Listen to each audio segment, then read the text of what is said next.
نحمده ونستعينه ونستغفره ونؤمن به ونتوكل عليه ونعوذ بالله من شرور أنفسنا ومن سيئات أعمالنا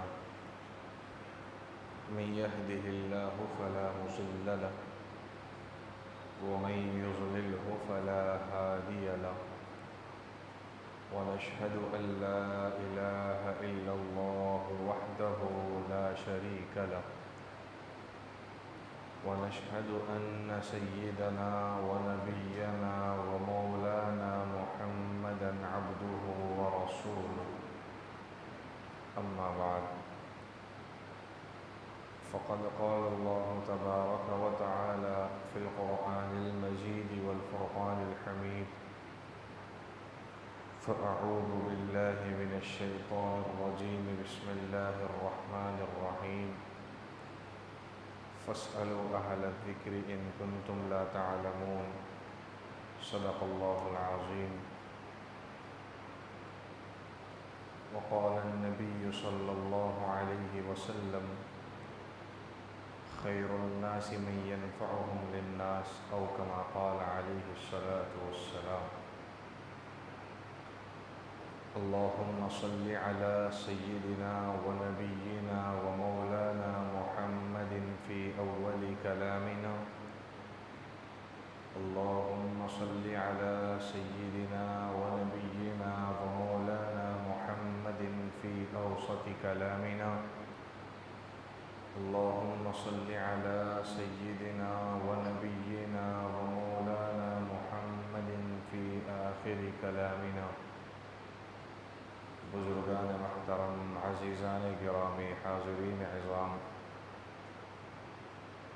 اللہ تبارک و تعالی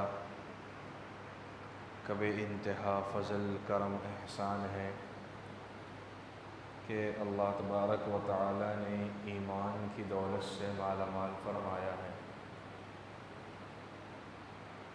ہم سب یہ بات جانتے ہیں کہ دین اسلام ہم تک جو پہنچا ہے اللہ کی طرف سے علم عطا کیا گیا تھا ہمارے نبی صلی اللہ علیہ وسلم کو، پھر نبی علیہ السلام نے صحابہ کو علم سکھایا، پھر صحابہ کے بعد آنے والے تابعین، پھر ان سے تبع تابعین، ایسا ہوتے ہوتے 1400 سال کا عرصہ ہو گیا ہے۔ دین اسلام حق کے ساتھ پھیلا ہے۔ درمیان میں لوگوں نے یہ کوششیں کی تھی گڑبڑ کرنے کی، کسی نے اس میں زیادتی کی تو وہ ایک الگ جماعت بن گئی، کسی نے نبی کی تعلیمات میں کچھ کمی کی تو وہ الگ جماعت بن گئی، لیکن ہر دور میں ایک جماعت ایسی ہوتی ہے جو دین اسلام میں نہ زیادتی کو برداشت کرتی ہے نہ کمی کو برداشت کرتی ہے۔ اس جماعت کا نام ہے اہل السنت والجماعت۔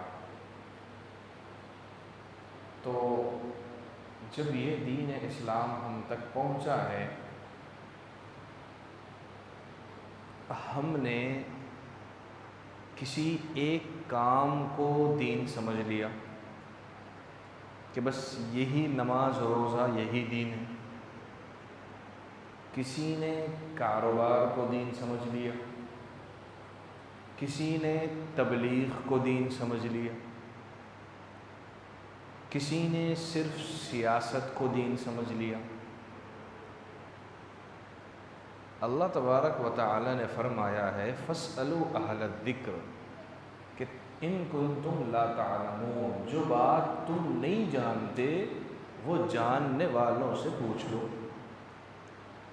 اب ہماری بدقسمتی یہ ہے کہ ہم میں اکثر طبقہ نہیں جانتا، اور جو نہیں جانتا طبقہ وہ ان کو علماء سے بھی بدظن کر دیا گیا۔ وہ یہ سمجھتے ہیں کہ یہ جو دین اسلام ہے یہ صرف اور صرف علماء نے اس کو اپنا ٹھیکہ بنا لیا کہ بھائی ان سے مسئلہ نہ پوچھو. کیوں؟ ان سے مسئلہ پوچھو گے تو ہماری مرضی کے خلاف آئے گا. حالانکہ شریعت کسی کی مرضی کا خیال نہیں کرتی، جو حق ہے وہ بتا دیتی. نبی علیہ السلام کے سامنے اگر شریعت کے خلاف کوئی کام کرنے والا اپنی مرضی کے مطابق کرے، یہ نہیں دیکھا جائے گا کہ اس کی مرضی کیا، یہ دیکھا جائے گا کہ اسلام کے خلاف کر رہا ہے لہذا روکنا چاہیے. تو اب ہمارے پاس اکثر طبقہ دین نہیں جانتا اور ان کو یہ پٹی پڑھا دی گئی ہے کہ بھئی علماء سے دور رہو، اور اکثر طبقے کے دلوں اور دماغ میں علماء کے خلاف کوئی نہ کوئی بات ان کے دلوں میں اور ان کے دماغوں میں ہے، اور انہیں یہ ڈر ہے کہ ہم اگر کوئی مسئلہ ان کے پاس لے کر جائیں تو وہ مسئلہ ہماری مرضی کے خلاف نہ آ جائے، اس لیے بھی علماء سے لوگ نہیں پوچھتے. اور لوگ یہ سمجھتے ہیں کہ علماء نے دین کو تنگ کر دیا ہے. یہ لوگ سمجھتے ہیں دین کو تنگ کرنا اور دین کو آسان کرنا یہ ہمارے اختیار میں نہیں ہے. نبی علیہ السلام کا ایک جملہ ہے الدین سہل، کہ دین بہت آسان ہے. جب نبی نے یہ بات فرما دی تو اب یہ کیسے کہا جا سکتا ہے کہ دین مشکل ہے؟ ہاں تمہاری مرضی کے خلاف کوئی بات آئے تو اب مشکل لگ رہا ہے، یہ تو ممکن ہے. تو اللہ تبارک و تعالی نے فرمایا فاسألوا اہل الذکر، کہ تم نہیں جانتے تو جاننے والوں سے پوچھ لو. ان کنتم لا تعلمون، تم نہیں جانتے تو جاننے والوں سے پوچھ لو. اب ہم نے جاننے والوں سے پوچھنا تو چھوڑ دیا، ہم نے علماء سے اپنا تعلق توڑ لیا. اب بتاؤ کہ آپ کی رہنمائی اور رہبری کیسے ہوگی؟ ایک طبقہ وہ ہے جو کہتا ہے کہ قرآن ہی اصل ہے، حدیثوں کا اعتبار نہیں. ایک طبقہ وہ ہے جو کہتا ہے کہ قرآن اور حدیث ہی کا اعتبار ہے، صحابہ کا کوئی تعلق نہیں. اب مجھے یہ بتاؤ، صحابہ کو درمیان سے ہٹا کر بتاؤ کہ قرآن ہم تک کیسے پہنچا. نبی کی کوئی ایک حدیث بیان کر دو جس میں صحابی کا نام نہ آیا ہو، بیان کر کے بتاؤ. راوی جس کو کہا جاتا ہے کہ فلاں نے فلاں سے روایت کی، فلاں نے فلاں سے روایت کی، پھر اس کے بعد پہنچتے ہیں فلاں صحابی نے اللہ کے نبی سے روایت. اب ہٹا دو صحابہ کو درمیان سے اور ایک حدیث بیان کر کے بتا دو. نہیں، قیامت تو آ سکتی ہے مگر اللہ کے نبی کی حدیث کسی صحابی کو ہٹا کر بیان نہیں کی جا سکتی. صحابہ کو ہٹا کر بتا دو قرآن کیسے پہنچا، امت تک مان لیا جائے گا. یہی وہ جماعت صحابہ ہے جنہوں نے نبی کے قدموں میں بیٹھ کر دین کو سیکھا ہے اور امت کو پہنچایا ہے. یہی وہ جماعت صحابہ ہے جنہوں نے جان کے نذرانے پیش کیے. مکۃ المکرمہ، مدینۃ المنورہ جیسا بابرکت شہر دین اسلام کے خاطر چھوڑ کر کہیں اور انہوں نے ہجرت کی. اب ہٹا دو صحابہ کو. اب سوال ہے کہ قرآن ہم تک پہنچانے والا کون ہے؟ نبی نے فرمایا میری سنت اور میرے خلفائے راشدین کی سنت کو مضبوطی سے پکڑ لو. نبی نے فرمایا کہ ہر صحابی عادل ہے، کلہم عدول، سب کے سب جنتی ہیں. نبی نے فرمایا کہ اس زمانے میں ٹیکنالوجی ہے، میپ کے ذریعے سے راستے طے کیے جاتے ہیں. اس زمانے میں ستاروں کو دیکھ کر راستے طے کیے جاتے ہیں. اور آج بھی سمندروں میں چلنے والی جو کشتی ہوتی ہے وہ بھی ستاروں کو دیکھ کر رخ طے کرتے ہیں. تو نبی نے فرمایا کہ جیسے ستارہ خود چمکتا بھی ہے اور لوگوں کو راستہ دکھلاتا ہے، نبی نے فرمایا میرے صحابہ بھی ستاروں کے مانند ہے، کسی کی بھی پیروی کر لو تو تم کامیاب ہو جاؤ گے، کسی کی بھی۔ 1,24,000 تعداد ہے صحابہ کی، کسی بھی صحابی کو فالو کر لو گمراہ نہیں ہوگے۔ تو دین اسلام نبی سے صحابہ نے لیا، پھر صحابہ سے ان کے بعد آنے والے تابعین، جس زمانے کے بارے میں اللہ کے نبی نے فرمایا خیر القرون قرنی، میرا زمانہ سب سے بہتر زمانہ، ثم الذین یلونہم، پھر میرے بعد والا صحابہ کا زمانہ، ثم الذین یلونہم، پھر ان کے بعد آنے والے تابعین کا زمانہ۔ جس زمانے کی اللہ کے نبی نے گارنٹی لی، ایسے بابرکت لوگوں نے دین اسلام کو اپنے سینوں میں بھی محفوظ کیا ہے اور کتابوں میں محفوظ کیا۔ ہم نے دین اسلام کو یا تو سمجھا نہیں، یا ہم نے سمجھنے کی کوشش نہیں کی، اور اگر سمجھے بھی ہیں تو دین اسلام کو اپنے عقل سے سمجھے ہیں، اللہ اور اس کے رسول کے سمجھانے کے طریقے سے نہیں سمجھے۔ بھئی انسان کی عقل اللہ کے حکم کے سامنے کیا کام آئے گی؟ نبی کے فرمان کے سامنے ہمارے عقلی گھوڑے کیا دوڑائیں گے؟ اسلام نام ہے، چاہے عقل میں بات آئے یا نہ آئے مانو اللہ کے حکم کو۔ اللہ کی مرضی ہوئی، اپنی مرضی کو چھوڑو۔ قربانی کا مسئلہ ہے، دل نہیں چاہتا کہ جانوروں کو اس طرح بڑی تعداد میں ذبح کرا جائے عید کے دن، لیکن حکم اللہ کا ہے، اس کا چھوڑو اپنی مرضی، اس اللہ کے حکم کے لیے ذبح کرو، یہ اسلام ہے۔ اللہ کا حکم آیا، کعبۃ اللہ جیسی مقدس جگہ پر ایک نماز کا ثواب 1,00,000، حکم آیا ہے کہ چھوڑ کر جاؤ میدان عرفات میں، اب وہاں جاؤ گے، یہ اسلام ہے، یہ ماننا ہے اللہ کی اطاعت۔ تو اسلام نام ہی ہے اپنے آپ کو جھکا دینے کا، اپنے آپ کو اللہ اور اس کے رسول کے سامنے اپنے آپ کو پیش کر دینے کا۔ جو ان کا حکم ہے وہ ہمیں منظور ہے، اس کو ماننے والوں کو مسلمان اور مومن کہا جاتا ہے۔ تو ہم نے دین اسلام کو اپنی ذہن سے سمجھا، نتیجے میں کیا ہوا کہ کسی نے صرف نماز روزے کو دین سمجھا، نتیجے میں کیا ہوا کسی نے صرف اور صرف قرآن پڑھنے کو دین سمجھا، نتیجے میں کیا ہوا کسی نے صرف کاروبار کو دین سمجھا۔ دیندار تو ہے، داڑھی ہے، 5 وقت کے نمازی ہیں، مگر سود کا کاروبار چل رہا ہے، اس لیے کہ نماز کو انہوں نے دین سمجھا۔ دیندار ہے، نماز پڑھنے والے ہیں، قرآن کی تلاوت کرنے والے، لوگوں کو دھوکہ دے رہے ہیں، اس لیے کہ انہوں نے صرف نماز کو دین سمجھا ہے۔ کاروبار تو حلال کما رہے ہیں، دین سے دوری، علماء سے دوری، قرآن سے دوری، اس لیے کہ انہوں نے صرف کاروبار کو دین سمجھا ہے۔ بیوی بچوں کے ساتھ محبت سے رہنا، ان کے حقوق ادا کرنا بھی دین ہے۔ کوئی ان کے معاملات میں تو اچھا ہے، لیکن اللہ اور اس کے رسول کے احکام کو چھوڑ کر زندگی گزار رہا ہے، اس لیے کہ اس نے صرف معاشرت کو دین سمجھا ہے۔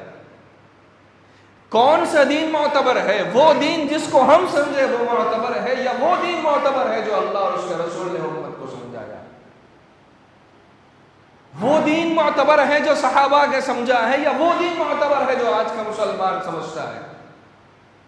صحابہ کے سامنے دین کا مطلب تھا کہ پوری زندگی کے ہر شعبے میں دین داخل ہو جائے، یہ ہے اصل دین۔ اخلاقیات میں دین ہو، معاملات میں دین ہو، معاشرت میں دین ہو، عبادات میں دین ہو، ان تمام چیزوں کے مجموعے کا نام دین تھا۔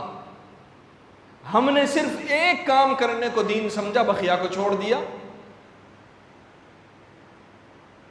تلاوت کرنے والے نے تلاوت کو دین سمجھا، تبلیغ میں جانے والے نے صرف تبلیغ کو دین سمجھا، بقیہ کی نفی کر دی۔ ہر شعبے میں دین آئے، یہ دین ہے جو صحابہ کا مقصد تھا۔ اور اللہ نے قرآن میں فرمایا فَاسْأَلُوا أَهْلَ الذِّكْرِ کہ تم جو بات نہیں جانتے تم پوچھ لو جاننے والوں سے اور امت کو علماء سے۔ یہ ایک سازش کے تحت علماء سے امت کو غافل کر دیا گیا، امت کا تعلق علماء سے توڑ دیا گیا۔ اور یہ سازش اب سے نہیں، حضرت ابو بکر صدیق رضی اللہ عنہ کے زمانے سے چل رہی تھی۔ ایک شخص آیا یہودی، اس کو بھیجا ہی اس لیے گیا تھا مدینے میں کہ مسلمانوں کے درمیان میں تفرق کر دے۔ وہ آ کر اس نے دین کے ہر حکم کو چھوٹا بنا کر پیش کرنے لگا کہ بھائی اس کی کیا ضرورت ہے، اس پر عمل کرنے کی کیا ضرورت ہے، اس کے تقاضے کی کیا ضرورت ہے، اس طریقے سے عمل کر کے دیکھ لو۔ تو حضرت عمر فاروق رضی اللہ عنہ نے پرکھ لیا تھا اس کو اور انہوں نے اس کا دفاع کیا۔ تو پھر یہاں تک کہ وہ شخص ہی حضرت عمر رضی اللہ عنہ کی شہادت کا ذریعہ بن گیا۔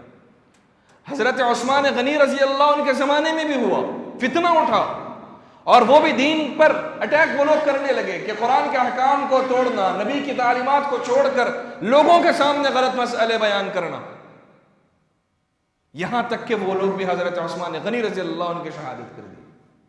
حضرت علی رضی اللہ عنہ کے زمانے میں بھی لوگ اٹھے اور انہوں نے یہاں تک کہ حضرت علی رضی اللہ عنہ کا انکار کرنے لگے۔ محبت تو تھی لیکن اس قدر آگے بڑھ گئے کہ امیر کی اطاعت نہیں مانی جائے گی، اطاعت اللہ اور اس کے رسول کی ماں کہی جائے گی اور اللہ اور اس کے رسول کے حکم پر عمل کیا جائے گا، یہاں تک کہ حضرت علی کے ماننے والوں نے ہی حضرت علی کو قتل کر دیا۔ یہی فتنہ اٹھا حضرت حسن کی شہادت کا ذریعہ بنا، اور یہی فتنہ اٹھا جو حضرت حسین رضی اللہ عنہ کی شہادت کا ذریعہ بنا۔ تو امت کو ہر دور میں غافل کیا گیا، امت کو ہر دور میں نعرے دے کر علماء سے دور کر دیا گیا، اور یوں امت کے سامنے پیش کر دیا گیا کہ بھائی علماء تو دین کو اور بہت محدود بنا کر پیش کرتے ہیں۔ بھائی دین ہماری میراث نہیں ہے، دین ہمارے گھر سے نہیں آیا، دین لانے والے علماء نہیں ہیں۔ ہاں علماء انبیاء کے وارث ضرور ہیں، اسی لیے اللہ نے فرمایا نہیں جاننے والے جاننے والوں سے پوچھ لو، اس لیے کہ وارث اپنے مورث کی بات بہت اچھے طریقے سے جانتا ہے۔ کامل علم تو اللہ کے علاوہ کسی کو نہیں ہے، کامل علم تو اللہ کے علاوہ کوئی نہیں جانتا، پورا علم کا مالک اللہ ہے۔ لیکن جنہوں نے علم کو سیکھا، جن کو اللہ نے تھوڑا بہت علم عطا کیا، ان کو نبی کا وارث کہا جاتا ہے۔ العلماء ورثۃ الانبیاء، نبی نے فرمایا کہ میری امت کے علماء بنی اسرائیل کے انبیاء کے وارث ہیں۔ اور اگر تم علماء سے دین نہیں لوگے تو پھر بتاؤ کس سے لوگے؟ کون ہوگا دین تم کو سمجھانے والا؟ اسپین جہاں 800 سال مسلمانوں کی حکومت تھی، آج وہاں پر بہت کم تعداد میں اللہ کا نام لینے والے، پورے مسجدوں کو ختم کر دیا گیا، مسجدوں کو چرچ میں بدل دیا گیا، مسلمانوں کا نام و نشان مٹا دیا گیا۔ اسپین میں 800 سال مسلمانوں کی حکومت کے بعد یہ کام ہوا۔ آج بہت کم تعداد میں اللہ کا نام لینے والا ہے، بہت کم تعداد میں۔ یہ کیسے ہوا؟ 800 سال اسلامی حکومت، اسلامی ملک مانے جانے والا شہر اسپین، جس کو اس زمانے میں اندلس غالباً کہا جاتا تھا، انہوں نے سب سے پہلے یہ دیکھا کہ اس امت کو اگر دین اسلام سے مٹانا ہے، اس امت میں اگر دین اسلام کے تعلیمات کو امت سے چھڑانا ہے تو سب سے پہلے امت کو علماء سے دور کر دو، علماء سے امت کو دور کر دو۔ تو اب یہ مسائل لے کر ان کے پاس نہیں جائیں گے تو جو ان کے من میں آیا وہ کرنے تیار ہوں، ان کی عقل جس کو صحیح سمجھے گی یہ اس پر عمل کریں گے، ان کی مرضی کے مطابق یہ کام کریں گے، اب علماء کے پاس نہیں جائیں گے۔ تو اس طریقے سے ہوتے ہوتے جب امت علماء سے کٹ جائے گی تو 100% گمراہ ہو جائے گی۔ اس لیے کہ نبی کے ہوتے ہوئے نبی سے دین نہیں جن لوگوں نے نہیں لیا، ہم ان کو کافر ہی کہتے ہیں۔ تو اگر آج کے دور میں کوئی علماء سے دین نہ لے، ہم کافر تو نہیں کہتے لیکن گمراہ تو ضرور ہو جائے گا وہ کسی نہ کسی کے ہاتھ لگ کر۔ علاج کرانا ہو تو کسی عالم سے نہیں کرایا جاتا، ڈاکٹر سے کرایا جاتا ہے۔ گھر کا کام کرانا ہو، پلمبر کا کام ہو تو ڈاکٹر سے نہیں کرایا جاتا، اس کے لیے انجینئر کو بلایا جاتا ہے۔ لیکن افسوس ہے، یہ بدقسمتی ہے آج کے مسلمانوں کی، دین کا مسئلہ آیا تو علماء کو چھوڑ کر کوئی انجینئر سے پوچھتا ہے، کوئی کسی ڈاکٹر سے پوچھتا ہے، یوٹیوب پر کھولتا ہے، دیکھتا ہے، یہ تک نہیں معلوم کہ بولنے والا کون ہے، کس عقیدے کا ہے، یہ تک نہیں معلوم۔ ایک نعرہ دیا گیا تھا امت کو کہ انظر الی ما قال ولا تنظر الی من قال، یہ مت دیکھو کہنے والا کون ہے، یہ دیکھو کہ وہ کیا کہہ رہا ہے۔ اگر یہی دیکھا جائے کہ کہنے والا بات تو صحیح کہہ رہا ہے، اس کے عقیدے سے کوئی لینا دینا نہیں ہے، تو پھر قادیانی اللہ کے نبی کے بعد ایک کو نبی مان کر وہ بھی صحیح باتیں کرتا ہے جو ہم کرتے ہیں، مان لو گے؟ اس کے عقیدے کو مان لو گے؟ یہ دیکھا جائے گا کہ بولنے والے کا عقیدہ کیا ہے، یہ دیکھا جائے گا کہ اس کے اندر اللہ اور اس کے رسول کی محبت ہے کہ نہیں۔ امت نے علماء سے آج تعلق توڑ لیا، اور صرف مسئلہ ہے یوٹیوب پہ کھولو، کون بول رہا ہے اس سے لینا دینا نہیں ہے، مرضی کے بعد ملی کہ نہیں ملی، بس یہ کام۔ اہل سنت والجماعت کے نزدیک 3 طلاقیں 3 مانی جاتی۔ ایک جماعت ہے جو 3 طلاقوں کو 1 مانتی، ساری زندگی چاروں امام، امام ابو حنیفہ، امام شافعی، امام مالک، امام احمد بن حنبل رحمہ اللہ مجمعین، ان چاروں اماموں کے مسلک پہ کسی مسلک پہ عمل کرنے والا پوری زندگی گزارتا ہے، لیکن اگر غصے میں آ کر طلاق دے دے 3 تو اب وہ اپنا مسلک بدل کر غیر مخلد ہو جاتا ہے، اہل حدیث بن جاتا ہے۔ اب علماء سے تعلق توڑ دیا اس نے، اس لیے کہ اس کی مرضی کے خلاف اللہ اس کے رسول کا حکم آیا۔ بھائی جب 3 طلاقیں دے دی جائیں گی تو ختم ہو گیا نکاح، آپس میں کوئی تعلق نہیں ہے۔ اس کے بعد بھی اگر زندگی گزارو گے تو زنا شمار ہوگا۔ قیامت کے قریب جو گھروں میں زنا کی بات کی جائے یہی تو ہے، پوری زندگی اپنے مسلک پر عمل کیا، جہاں بات اپنی مرضی کے خلاف ہے مسلک کو چھوڑ کر کسی اور کو پکڑ لیا، کسی اور کی تابع ہو گیا۔ یہ کہاں کا دین ہے؟ یہ کہاں کی شریعت ہے؟ یہ کس نبی کا حکم ہے؟ ہر دور میں فتنے آئیں گے، ہر فتنے کا مقابلہ کرنا یہ ہر مسلمان کی ذمہ داری ہے۔ یہ نہیں کہ میں صرف نماز ہی پڑھتا رہوں گا بس یہی دین ہے، یہ نہیں ہوگا۔ یہ نہیں کہ میں صرف جماعت میں جاتا رہوں گا یہی دین ہے، یہ نہیں ہوگا۔ فتنے اڑتے ہیں، بات سمجھائی جاتی ہے تو کہتے ہیں کہ بھائی ہمارا کام ہوتا رہے، ہمارا معمول چلتا رہے، تو فتنے نہیں اٹھیں گے تو پھر امت میں اٹھنے والے فتنے کیا ہے؟ اور میں بڑی بات نہیں کر رہا، پوری ذمہ داری کے ساتھ منبر رسول سے یہ بات بیان کر رہا ہوں۔ ہمارے شہر حیدرآباد کے حضرت مولانا عبد القوی صاحب دامت برکاتہم نے فرمایا تھا، شکیل بن حنیف نام کا ایک فتنہ اس امت میں اٹھا ہے اور بے تحاشا لوگ اس کے فالوور بن گئے ہیں، اکثر طبقہ اس کو فالو کرنے والے تبلیغی جماعت والے اس سے متاثر ہو گئے۔ میں مخالف نہیں ہوں تبلیغی جماعت کا، غلط مت سمجھنا، لیکن حقیقت ہے اس لیے کہ ہم نے صرف اسی کو دین سمجھا، فتنوں کا مقابلہ کرنے ہم نے دین نہیں سمجھا۔ ہر مسلمان کی ذمہ داری ہے جب جو تقاضا آئے اس پر عمل کرنے کا نام دین ہے۔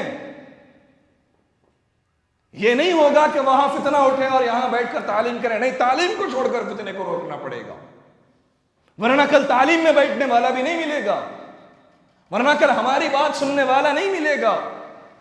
اور امت کی وہی غفلتی حضرت امام بخاری رحمۃ اللہ علیہ نے 7000 حدیثیں انہوں نے جمع کی۔ بتاؤ ان 7000 حدیثوں میں کوئی ایک حدیث بغیر صحابی کے بتا دو، تو معلوم یہی ہوا کہ امت نے علماء سے اپنا تعلق توڑ لیا۔ توڑنے کی وجہ یہ ہے کہ امت یہ سمجھ رہی ہے کہ علماء دین کو بڑا مشکل بنا کر پیش کر سکتے ہیں۔ بھائی ہم نبی کے وارث ہیں، ہم ناقل ہیں، ہم صرف بات نقل کر سکتے ہیں، اس میں کوئی بات ایڈ کرنے کی ہمیں بھی اجازت نہیں ہے۔ دین قرآن کے اوپر ایک زبر بڑھا دیں اس کو قبول نہیں کیا جائے گا، نبی نے کوئی بات نہیں کہی ہو اور ہم نبی کی طرف سے بیان کر دیں، نبی نے بتا دیا کہ ایسا شخص جہنم میں اپنا ٹھکانہ بنا لے گا، چاہے وہ عالم ہو کہ غیر عالم۔ اور آج امت کا کیا حال ہے؟ فلاں کا بیان سن لیا، فلاں نے کیا کہہ دیا، اب اس پر اعتراض۔ بھائی تمہارے پیدا ہونے سے لے کر اب تک تم جس دین پر عمل کر رہے ہو، جس جماعت اہل سنت والجماعت کو فالو کر رہے ہو، جس امام کی تابعداری کر رہے ہو، کہیں سے کوئی سوال اٹھا دے تو تمہیں اپنے مسلک پر اعتراض ہونے لگ گیا، تمہیں اب شک ہو گیا ہے اپنے عمل کرنے پر اور اپنے مسلک پر، اپنے امام پر۔ لوگ اگر ہمارے باپ پر اعتراض کر دیں تو ہوگا کبھی شک باپ پر؟ دفاع کیا جائے گا۔ لوگ آ کر دین اسلام پر اعتراض کریں گے، دفاع کیا جائے گا، نہ کہ ان کی بات کو مان لیا جائے گا۔ ہماری جماعت اہل سنت والجماعت پر اگر لوگ اعتراض کریں تو ان کی بات کو نہیں مانا جائے گا، اپنی جماعت کو حق ثابت کیا جائے گا۔ قرآن اور حدیث کی روشنی میں دین وہی معتبر ہے جس کو صحابہ نے سمجھا ہے۔ اسی لیے تو اللہ نے فرمایا یا ایھا الذین آمنوا بمثل ما آمنتم بہ فقد اہتدوا، اے ایمان والو جیسے صحابہ ایمان لے آئے ویسا لے آؤ تو تم کامیاب ہوگے۔ اس لیے یہ غلط فہمی اپنے دلوں سے نکالو کہ صرف تبلیغی جماعت ہی دین نہیں ہے، صرف مدرسے میں پڑھانا ہی دین نہیں ہے، صرف اور صرف کسی دین کے کسی شعبے کو اپنانا ہی دین نہیں، سب کو اپنانے کا نام دین ہے۔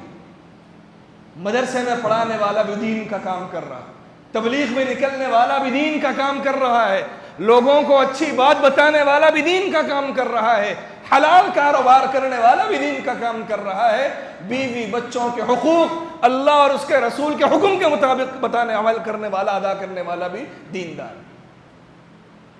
اسی لیے تو کہا اخلاق میں دین ہونا چاہیے، معاشرت میں دین ہونا چاہیے، معاملات میں دین ہونا چاہیے، اور عبادات میں چاروں کے مجموعے کا نام دین ہے۔ کسی ایک کو پکڑ کر بقیہ کی نفی کر دینا یہ دین نہیں ہے، یہ منمانی ہے، یہ منمانی ہے، اپنی مرضی کے مطابق عمل کرنا ہے۔ اور آج امت اسی میں ہے، کوئی عالم کوئی کام کرتا ہے دین کا تو وہ سمجھتے ہیں کہ بھئی کیا ضرورت ہے ان کو کیا ضرورت ہے؟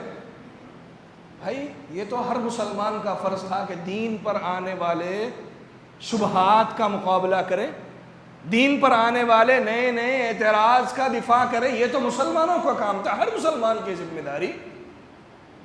جو لوگ نہیں جانتے تو جاننے والا دفاع کر رہے ہیں تو ان کا ساتھ دینا تو یہ ہر مسلمان کی ذمہ داری ہے۔ لیکن ہم یہ سمجھتے ہیں کہ بس ہم یہ کر رہے ہیں تو ان کو کیا ضرورت ہے؟ اپنی مرضی کے مطابق دین کو سمجھنا دین نہیں ہے۔ اس بات کو اپنے دماغوں سے نکال دو اور علماء سے پوچھ کر عمل کرو۔ میں بار بار کہہ رہا ہوں، علماء سے پوچھ کر عمل کرو۔ اللہ کے نبی نے فرمایا قیامت سے پہلے اللہ علم کو اٹھا لے گا، تو علم کو اٹھانے کا مطلب یہ نہیں ہے کہ کتابیں رہیں گی اس کے حروف اٹھا لے جائیں گے، نہیں۔ ان اللہ یقبض العلم بقبض العلماء، اللہ علماء کو اٹھا لے گا تو تمہیں صحیح بات بتانے والے نہیں ہوں گے۔ جن کے سینوں میں اللہ اور اس کے رسول کا علم محفوظ ہے اللہ ان کو اٹھا لے گا، تو پھر اس کے بعد جاہل کتاب پڑھیں گے، اپنی مرضی کے مطابق مسئلہ بتا کر امت کو گمراہ کریں گے۔ اور یہ آج ہو رہا ہے، انٹرنیٹ کے ذریعے ہر گھروں میں یہ فتنہ پھیلا ہوا ہے، ہر گھر میں یہ فتنہ آیا ہے۔ انٹرنیٹ پر دیکھ کر لوگ عمل کر رہے ہیں، جب نقصان ہوتا ہے تو بعد میں آ کر مسئلہ پوچھتے ہیں کیا علماء اڑ گئے ہیں؟ اللہ نے علماء کو اٹھا لیا ہے؟ اللہ کے لیے انٹرنیٹ کے پیچھے مت پڑو۔ کوئی مسئلہ پیش آئے اپنے مسجد کے امام سے پوچھو، اپنے قریبی عالم سے پوچھو جس پر تم کو اعتماد ہو، پھر عمل کرنا۔ یہ نہیں کہ بولنے والا سچ بول رہا ہے، بدعقیدہ ہے اس کا تو تم بھی گمراہ ہوگے، اور یہ لوگ ہو رہے ہیں۔ بچپن سے جس دین پر چلتے ہوئے آئے آج آ کر اس پر اعتراض ہونے لگ گیا۔ نبی کی بات کا انکار کرنے والا بھی گستاخ رسول ہے، بتایا گیا، چاہے زبان سے کرے یا عمل سے کرے۔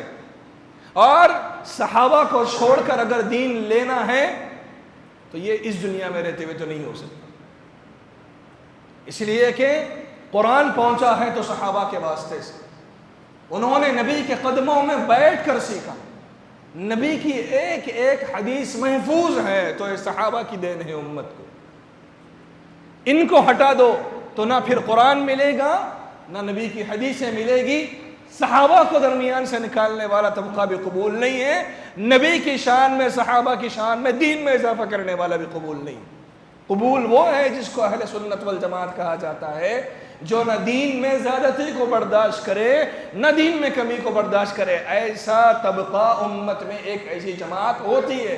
سوال یہ ہے کہ میں اس جماعت کا حصہ ہوں یا نہیں ہوں, یہ سوال. اگر ہے تو کامیاب ہے, نہیں ہے تو اللہ کے لیے علماء سے دین سیکھیں, اپنے عقلی گھوڑوں کو دوڑانا چھوڑیں.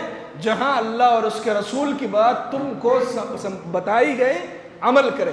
اور انٹرنیٹ پر کوئی بات آپ کو حدیث کے ذریعے سے بیان کر دیا گیا, کسی صحابی کے ذریعے سے بیان کر دیا گیا, اللہ کے لیے جب تک اس کی تحقیق نہ ہو آگے مت پھیلائیے. اس لیے کہ بہت سی ایسی باتیں لوگ ہم کو بھیجتے ہیں جن کو نہ نبی نے فرمایا ہے نہ کسی صحابی نے فرمایا ہے. لوگ دین سمجھ کر اس کو پھیلاتے ہیں. اور اللہ کے نبی نے فرمایا جو بات میں نے نہیں کہی لوگ اس کی نسبت میری طرف کر کر اگر بیان کر دیں گے تو نبی نے فرمایا ہے ان کا ٹھکانہ جہنم میں 100% یقینی ہے. نبی کے فرمانے کے بعد شک کی گنجائش نہیں ہے. اس لیے ہر انٹرنیٹ پہ آنے والی بات درست نہیں ہے. ہر آنے والی بات پر جب تک بغیر پوچھے آپ عمل نہیں کرنا چاہیے, اور ہر بات کو آگے پھیلانے کی ضرورت نہیں ہے. جو باتیں آپ کی ضرورت کی ہے عالم سے پوچھ کر عمل کر لیں. اللہ تعالیٰ سے دعا ہے اللہ تعالیٰ ہم سب کو علم کی اور علماء کی قدر کی توفیق عطا فرمائے. آنے والے ہر فتنے سے اللہ ہم سب کی حفاظت فرمائے. آمین. وآخر دعوانا ان الحمد للہ رب العالمین. سنت ادا کر لیں.